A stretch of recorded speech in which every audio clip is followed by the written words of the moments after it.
అందరికీ నమస్కారం. ఎస్ఎస్వి ఛానల్‌కి స్వాగతం. ఈరోజు నేను మా ఇంట్లో వినాయక చవితి ఏ రకంగా జరిగింది, అదే కాకుండా మరి మా కాలనీలో జరిగిన వినాయక నిమజ్జనం ఉత్సవాలు, వాటి తాలూకు విశేషాలతో వీడియో చేయడం జరిగిందనమాట. ఇవి నేనైతే ఆ రోజు ఉదయాన్నే అయితే ముందు ఫ్రెష్ అప్ అయిపోయి ఈ రకంగా పూజ ఏర్పాట్లయితే చేస్తున్నాననమాట.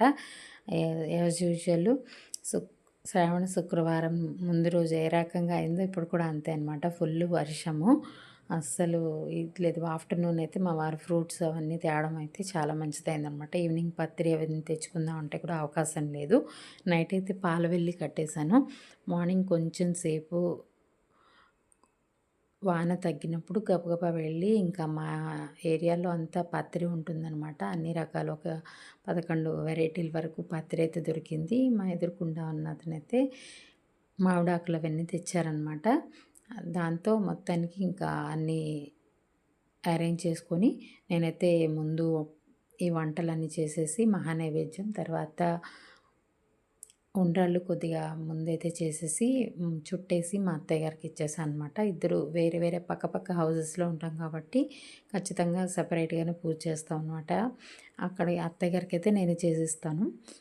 అయిపోయిన తర్వాత ఆయనకి ఇచ్చేసిన తర్వాత నేను మళ్ళీ బ్యాలెన్స్ ఉన్నవన్నీ చుట్టేసి మా ఇంట్లో పూజ చేశాను. ఇదైతే అత్తయ్య గారు వాళ్ళ ఇంట్లో చేసిన పూజ అనమాట. తర్వాత ఆ రోజు పాయసము, ఉండ్రాళ్ళు, తర్వాత చలిమిడి ఉండ్రాళ్ళు, జిల్లేడుకాయలు, తర్వాత బెల్లం కొబ్బరి ఉండలు, మహానైవేద్యం అంటే అన్నం, కూర, పప్పు, తర్వాత చలిమిడి, వడపప్పు ఇవన్నీ కలిపి ఒక 11 వెరైటీస్ ఏవో అయ్యాయన్నమాట. అవన్నీ పళ్ళు అన్నీ కలిపి పెట్టాను నైవేద్యం కింద. తర్వాత ఈవినింగ్ మా కాలనీలో ఉన్న వినాయకుడి దగ్గరికి వద్దామని వచ్చాము. అయితే అక్కడైతే మధ్యాహ్నం అంతా వర్షం అది ఉండడం వల్ల ఈవినింగ్ కొంచెం 4 తర్వాత నుంచి గ్యాప్ ఇచ్చిందనమాట. అప్పుడైతే ఇంకా అప్పుడే అవ్వడం వల్ల ఇంకా 6 అయినా కూడా 6:37 అయినా కూడా ఇంకా పూజ అయితే స్టార్ట్ కాలేదు. అప్పటికి ఇంకా దేవుణ్ణి ఓపెన్ కూడా చేయలేదనమాట. సరే అని కొంతసేపు కూర్చుని వెళ్ళిపోయాం మేము. తర్వాత సండే రోజు ఇంకా అన్నప్రసాదం వితరణ అది చేశారు మధ్యాహ్నం. ఈవినింగ్ అయితే నిమజ్జనం అని చెప్పారనమాట. సరే సండే కావడం వల్ల ఇంకా ఇద్దరు ఇంట్లో నేను మా వారే ఉన్నాం కాబట్టి మా అత్తగారు వాళ్ళకైతే ముందు పప్పు అవన్నీ వండేసి రెడీ చేసి ఇంట్లో దీపం అది వెలిగించేసి ఇంకా రెడీ అయ్యి నేను వెళ్ళే ముందు వరకు మా వారైతే వెళ్ళి కొంచెం సేపు అక్కడ వాళ్ళకి హెల్ప్ చేయడానికైతే వెళ్ళొచ్చారనమాట. తర్వాత నేనైతే ఇంకా 11కి వెళ్ళాను రెడీ అయ్యి. అక్కడైతే ఇంకా లేడీస్ అందరూ ఇంకా కోలాట ప్రాక్టీస్ అయితే చేస్తున్నారనమాట. ఎందుకంటే ఈవినింగ్ నిమజ్జనం ఉత్సవాల్లో ఈ కోలాటం చేద్దామని, ఎవరికి అంతగా రాదు కాబట్టి ప్రాక్టీస్ చేద్దాం అనుకున్నారు. అక్కడైతే ఒక అమ్మాయి, అబ్బాయి వాళ్ళు ఉన్నారనమాట. వాళ్ళైతే నేర్పిస్తున్నారు. సరదాగా అందరూ ప్రాక్టీస్ చేస్తున్నారు. మగవాళ్ళైతే అక్కడ కుకింగ్, తర్వాత అన్నప్రసాద వితరణ దగ్గర అరేంజ్మెంట్స్లో ఉన్నారు. ఆడవాళ్ళైతే ఇక్కడ ప్రాక్టీస్లో ఉన్నారనమాట. నేను కూడా అక్కడ కొంతసేపు దేవుని దర్శించేసుకుని కొంతసేపు అక్కడ కూర్చుని ఇవన్నీ చూస్తూ ఉన్నాను అనమాట. తర్వాత వాళ్ళు నన్ను కూడా పిలిచారనమాట, ఆడతారా అని చెప్పి. అయితే నేను ఎప్పుడైతే డ్యాన్స్ అవి ఏం చేయలేదు కానీ ఇంకా అది దేవుడికి సంబంధించింది, పైగా కోలాటం వాళ్ళు పిల్లలు నేర్పిస్తున్నారు కాబట్టి నేర్చుకుందామని నేను కూడా వాళ్ళతో కొంతసేపు జాయిన్ అయ్యాననమాట. అలా కొంతసేపు అయితే ప్రాక్టీస్ వాళ్ళు చెప్తున్నారు ఏ రకంగా స్టెప్స్ వేయాలి, ఏ రకంగా కొట్టాలి అని చెప్పి. అయితే ఇక్కడ ఎవరికి కొంతమందికి అయితే బాగానే వస్తుంది, కొంతమందికి అయితే ఇంకా అస్సలు అలవాటు లేకపోవడం వల్ల రాదనమాట. అలా వీళ్ళు ఈ పాపను ఈ అబ్బాయి వాళ్ళైతే పాపం చాలా బాగా చెప్పారు. ముందు వాళ్ళు కొన్ని స్టెప్స్ ఈజీవి ప్రాక్టీస్ చేసుకుని ఆ తర్వాత అందరికీ చెప్పారనమాట. ఈజీగా ఒక 4-5 స్టెప్స్ లాంటివి చెప్పారు. ముందు వాళ్ళు కొంతసేపు ఏవైతే ప్రాక్టీస్ చేసుకుని ఈజీగా ముందు డైరెక్ట్ చెప్తుంటే రావట్లేదని ముందు వాళ్ళు ప్రాక్టీస్ చేసుకుని చెప్పారు. వాళ్ళు చెప్పిన తర్వాత అయితే మాకు బాగానే అర్థమైంది ఈజీగానే. కాకపోతే అందరికీ కోఆర్డినేషన్ కుదరడానికైతే కొంచెం టైం పడుతుంది కదా. అంటే చాలా ఎక్కువ రోజులు మనం ప్రాక్టీస్ చేసినట్లయితే వస్తుంది. కానీ అప్పటికప్పుడే ప్రాక్టీస్ అంటే అంతగా రాదు కాబట్టి. కాకపోతే వాళ్ళు చెప్పే విధానాన్ని బట్టి మనకి తొందరగానే అయితే అర్థమైందనమాట. ఒక 5 మినిట్స్‌లోనే. నేనైతే కొంచెం సేపయితే ఒక 10 నిమిషాలైతే అందులో జాయిన్ అయ్యి చేశాననమాట.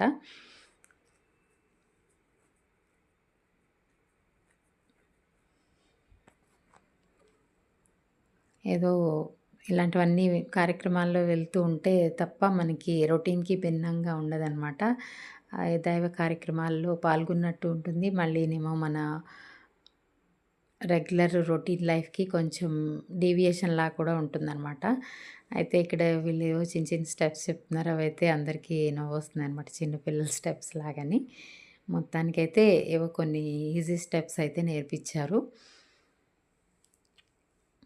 ఈ కోలాటం ఇవన్నీ ప్రాక్టీస్ అయిపోయిన తర్వాత పంతులు గారు అంటే బ్రహ్మగారు ఇంకా వేరే ఏరియాల్లో కూడా పూజ చేసి వస్తారని చెప్పారు. 12:30 గంటకి ఎప్పుడో.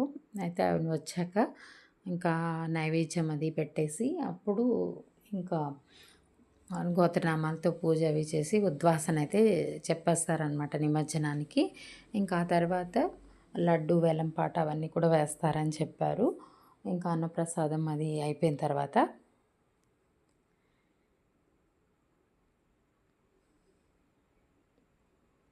ఈ ప్రాక్టీస్ అయితే కొంతసేపు అలాగే చేసాం అనమాట. కొంచెం సేపు ఒక్కొక్కళ్ళు అలా గ్యాప్ తీసుకొని చేసాం. మొత్తానికైతే ఏదో సరదాగా అయితే గడిచిందనమాట.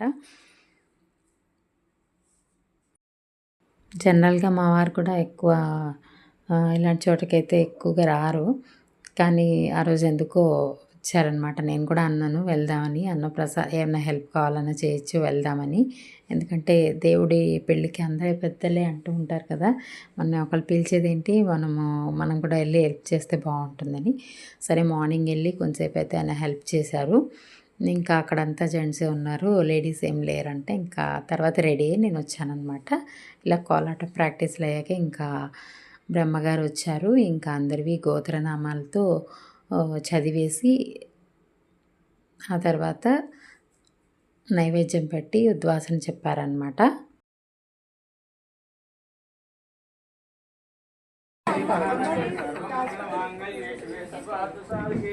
శరణ్యే త్ర్యంబకే దేవి నారాయణి నమోస్తుతే. ఓం మహాగణాధిపతే నమః. మహేంద్ర గోత్రోద్భవస్య రమేష్ నామధేయస్య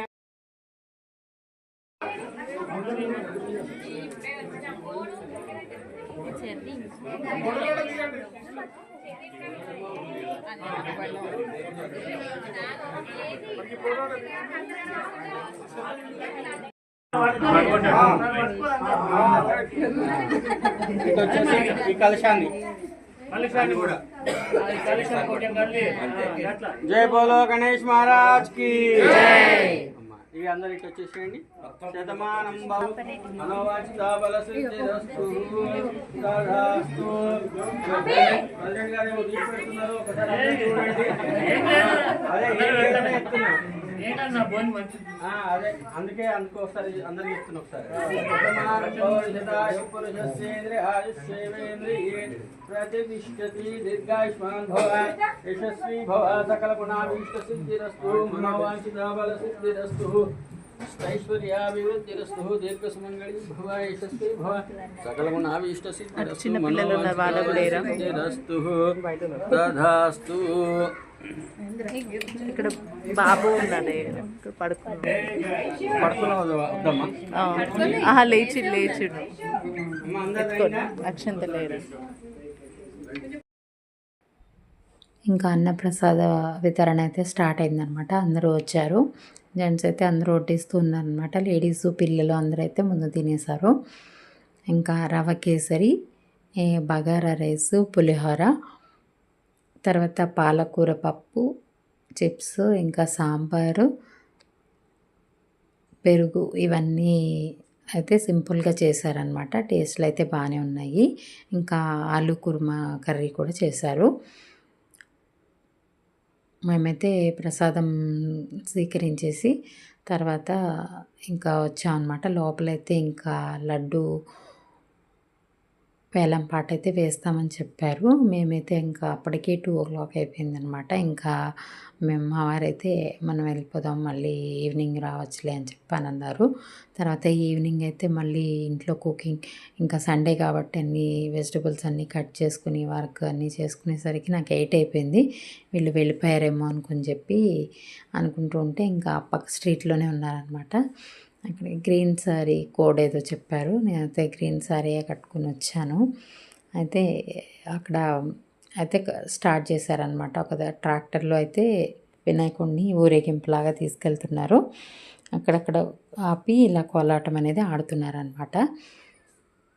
అయితే మార్నింగ్ వాళ్ళు అన్నారనమాట, మార్నింగ్ మనం ప్రాక్టీస్ చేసింది ఒకళ్ళు, ఇక్కడ ఆడేది ఇంకొకళ్ళు అనమాట. ఎవరికి నచ్చినట్టు వాళ్ళు మొత్తానికైతే ఆడుతున్నారు. ఆ స్టెప్స్ అయితే ఇక్కడేమీ వర్కౌట్ అవ్వలేదన్నమాట. మొత్తానికి ఏదో ఒకటైతే ఎవరికి నచ్చిన విధంగా వాళ్ళైతే ఆడారు. ఆ దేవుడి పాటకి కోలాటం పెట్టారు. ఆడదామంటే నన్ను కూడా రమ్మంటే కోలాటం అయితే తీసుకున్నాను. ఇందులోకి తీసుకొని ఇలా జాయిన్ అయ్యేసరికి సాంగ్ అయితే చేంజ్ అయిపోయిందనమాట. బతుకమ్మ పాటలు అవి ఏవో పెట్టారు. ఆ డాన్స్లు అయితే నాకు రావు కాబట్టి అమ్మో నేను ఆడలేనని చెప్పి వాళ్ళకి ఇచ్చేసాను. నేనైతే పక్కన నుంచి చూస్తూ ఉన్నాను, వాళ్ళైతే ఆడుతూ ఉన్నారనమాట. ఇంకా డ్యాన్స్ అయితే బాగానే ఆడారు అందరూ కూడా. ఇంకా ఆ డ్యాన్స్లు అయితే ఏ రకంగా పిల్లలు పెద్దలు అందరూ ఎలా ఆడారనేది ఇప్పుడు చూడండి మీరే.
ఇలా 8కి అయితే నేను వెళ్ళాను. అలా 10 వరకు అయితే ముందు స్ట్రీట్స్‌లో నుంచి ఇంకా మా స్ట్రీట్స్ వరకు మధ్యలో కొద్దిగా ఇలా మధ్యలో కోలాటాలు ఇవన్నీ ఆడుతూ మధ్యలో ఇంటి దగ్గర ఆపుతూ ఇలా తీసుకొచ్చారనమాట ఊరేగింపు. మా ఇంటి వరకు వచ్చే వరకైతే నేనున్నాననమాట. ఆ తర్వాత ఇంట్లోకొచ్చి మళ్ళీ దేవుడికి వారగా నీళ్ళవి పోసి బియ్యము, కర్పూరము, అగరత్తులు అవన్నీ ఇచ్చేసి ఇంకా నమస్కారం చేసుకొని నేనైతే వచ్చేసాననమాట. నెక్స్ట్ డే మళ్ళీ ఆఫీస్‌కి వెళ్ళాలి కాబట్టి ఇంకా వచ్చేసాను. ఈ మా కాలనీలో అయితే ఈ నిమజ్జనోత్సవం అయితే చాలా బాగానే జరిగిందనమాట. సంతోషంగానే అనిపించింది. మార్నింగ్ నుంచి అక్కడ కొంత టైం అయితే స్పెండ్ చేయడం వల్ల. మరి మీరెలా చేసుకున్నారు? అలాగే మా సెలబ్రేషన్స్, మా ఉత్సవాలు మీకు ఎలా అనిపించాయి అనేది కామెంట్ రూపంలో తెలియజేయగలరు. ఈ వీడియో మీకు నచ్చినట్లయితే తప్పకుండా ఒక లైక్ చేయండి. అలాగే కామెంట్ సెక్షన్లో జై గణేష్ అని టైప్ చేయండి. Thank you for watching.